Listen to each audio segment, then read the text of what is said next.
Hello everyone. So as we are discussing every mock after the mock window ends, so today we will discuss the Prime Cat 9 mock.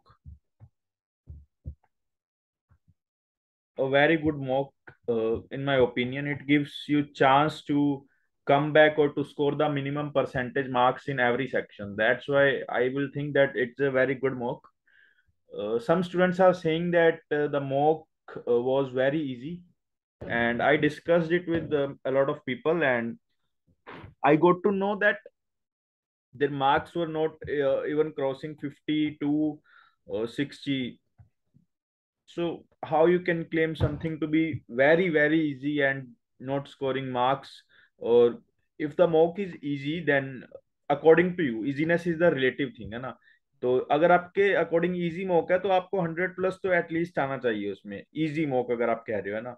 I wouldn't say the mock easy अगर मेरा कोई section खराब हो जाता, but my opinion is the mock is well designed, है ना? ऐसा कोई क्वेश्चन काफी उल्ट पटांग क्वेश्चन नहीं था, काफी अच्छे क्वेश्चंस थे, and everything was good enough, है ना? एवरीथिंग वाज गुड इनफ, ऐसा कुछ था नहीं कि कुछ अनईज हो या कुछ ऐसा हो, है ना? तो that was one of the best thing. Now we will discuss the VRC part, then we will discuss the QA, and things will go like this.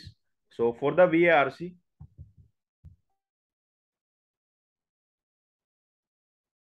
there were four set of passages as usual, and there were some uh, para summary and other questions. So the one passage was that about the e-reading, where the author has described that reading doesn't matter whether you are reading on something else, but the isolation and your relativeness to the word is everything described in that passage. Then that passage was easy to read, easy to understand, and beyond that, the questions were also doable, है ना? तो then again there was passage regarding the online disruption of the education, है ना? And why the offline is still the good. तो उसके भी questions कुछ ऐसा नहीं था, मुझे कुछ ऐसा लगा कि there is something need to be discussed. Then there was a trauma passage, है ना? उसके क्वेश्चन मुझे काफी कंफ्यूजिंग लगे. I couldn't handle those questions. ठीक है. उसके बाद देर वर सम एक स्पीसीज ऑफ एक्सटिंक्शन, और ये सबसे पैसेज था. तो there were four passages, and if I go by the line of thought कि आपको कोई तीन चूज करने हैं, तो first is this, second is this, you should held hold it, and third should be this. ठीक है. तो then it comes to the we the para summary and passages. Para summary में ऐसा कुछ दिक्कत नहीं थी, है ना? एक पैरा समरी थी, वो काफी ओड सी लग रही थी, जिसमें उसने कुछ बोला था ना, मतलब you have to take rest और ग्रिंड मत करो ये सब. तो उसका पैरा समरी कुछ समझ नहीं आया. ठीक है. पैरा जंबल वाज डुएबल, है ना? इतना कुछ होने था पैरा समरी, और एक ओड वन आउट. तो वीए तो देखो यार जनरली हो जाती है ना. इट कंप्लीटली डिपेंड्स ऑन आपका क्या लेवल चल रहा है. वीए में इट मोस्टली हैपन्स कि किसी के अगर रोंग रोंग हो रहे हैं तो वो रोंग ही होते हैं हर मॉक में. किसी के तीन चार सही हो रहे हैं तो वो तीन चार, मतलब थोड़ी सी एक्यूरेसी रहती है वीए वीए में, है ना? वीए में तो RCs were also doable. Now when I comes to DLR, there was a 6 marker set, जिसमें कुछ एक मैट्रिक्स बनी हुई थी, and there were we have to distribute weight 10%, 20%, 30% and 40%. ठीक है. After that there was a 6 marker question, जो societies था. सोसाइटीज, पीपल, लैंग्वेज, ये सब था ना, लैंग्वेज ये सब था. ठीक है. फिर 4 मार्क का क्वेश्चन, फिर 4 मार्क का क्वेश्चन. एक था ज्वेलरी वाला, गिफ्ट वाला सेट, है ना? गिफ्ट वाला सेट था. And there was one set which was based on, there was one more set. हाँ, there was one very easy set जिसमें कुछ प्रोजेक्ट्स थे, and B and C and this and that. तो my आपका एक order होना चाहिए. This should be first, then this should be second. जब आप यहाँ पे आओगे आपको पता लग जाएगा this is not that easy. यहाँ पे आ जाओगे, इसमें भी काफी कॉम्प्लिकेशंस थी, तो second should be this one. This is a past year CAT replica set, है ना? एंड दिस इज ऑल्सो एक कैट रेप्लिका ऑफ 2021, उसमें भी ऐसे ऐसे ग्राफ्स आए थे, but you have to be good with the numbers, तो ये आप जल्दी खत्म कर सकते थे, नहीं तो इस पे भी टाइम लग जाता। This could be confusing for some, है ना, this could be confusing for some. This is a hard set and this is also a hard set. Hard set means तुम्हें क्लिक नहीं हुआ तो these sets can be difficult, है ना। तो no sets वर seater, है ना, सीटर इसमें कुछ नहीं था, सीटर एक सेट था, तो बाकी तीन सेट वर डिफिकल्ट, है ना। अगर आप मान लो ये वाला set if you have done, पहली बात तो डिपेंड्स कि आपने डन तो सभी ने कर लिया होगा, लेकिन टाइम कितना लगाया है ना, इस पे टाइम कितना लगाया है, but this should be done.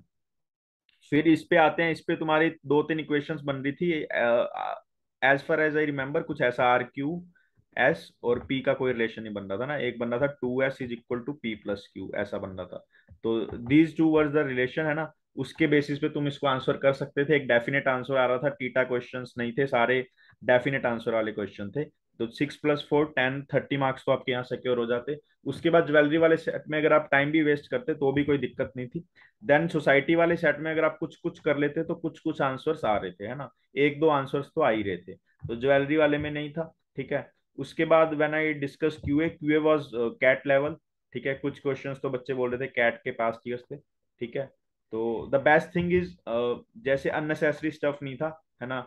कुछ मुझे अच्छे क्वेश्चंस लगे, एक तो था जो वो बोला था 90 डिग्री एंगल फाइंड करना था ना, एक एंगल फाइंड करना था, ठीक है। फिर अच्छे क्वेश्चंस काफी थे, एक में था वेज फाइंड करनी थी उसकी, ठीक है। एक में था उसका स्पीड डिस्टेंस का क्वेश्चन था, ठीक है, लेकिन वो टाइम वर्क का था, एक्चुअली वो टाइम वर्क का क्वेश्चन था, स्पीड डिस्टेंस की फॉर्म में फ्रेम किया हुआ था, ठीक है। And there were some doable questions. अब देखो, QA was not hard nut to crack, ठीक है।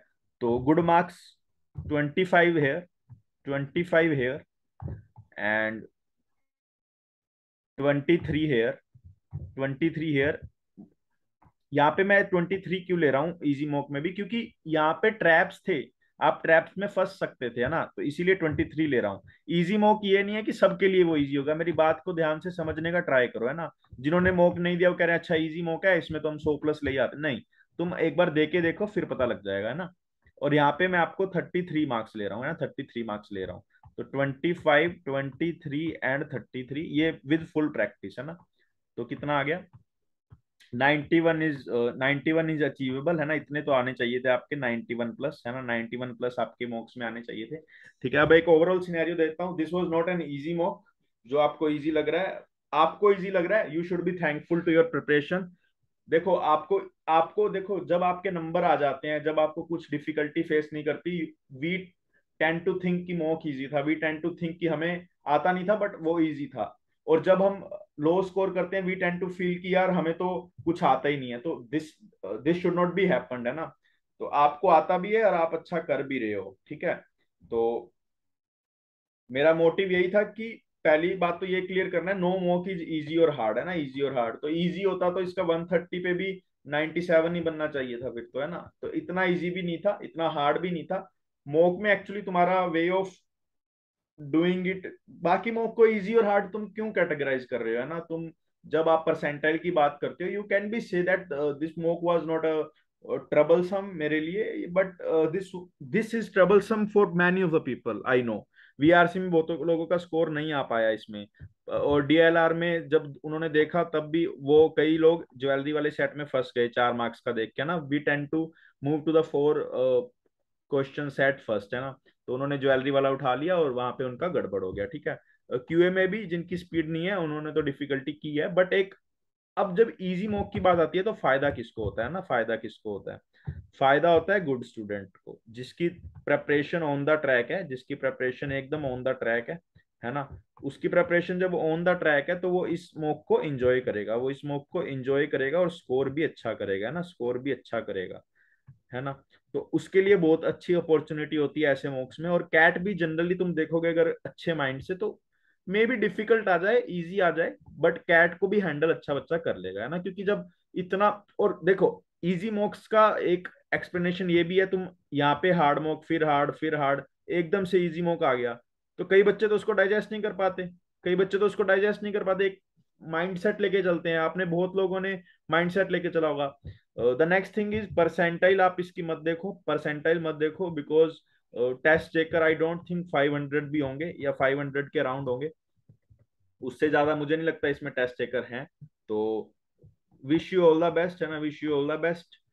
वीआरसी वीआरसी का लेवल अगर मैं कहूंगा तो मॉडरेट, ठीक है।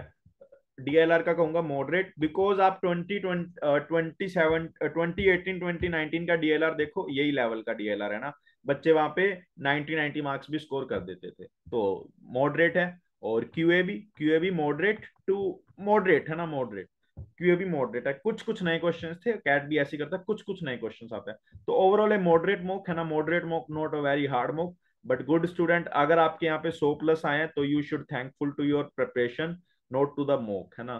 तो मतलब मॉक तो इजी था या डिफिकल्ट था, बट आपने तैयारी अच्छी की थी इसलिए आपके मार्क्स आए है ना। Thank you and have a very happy and nice day. तो we will meet in some other day है ना।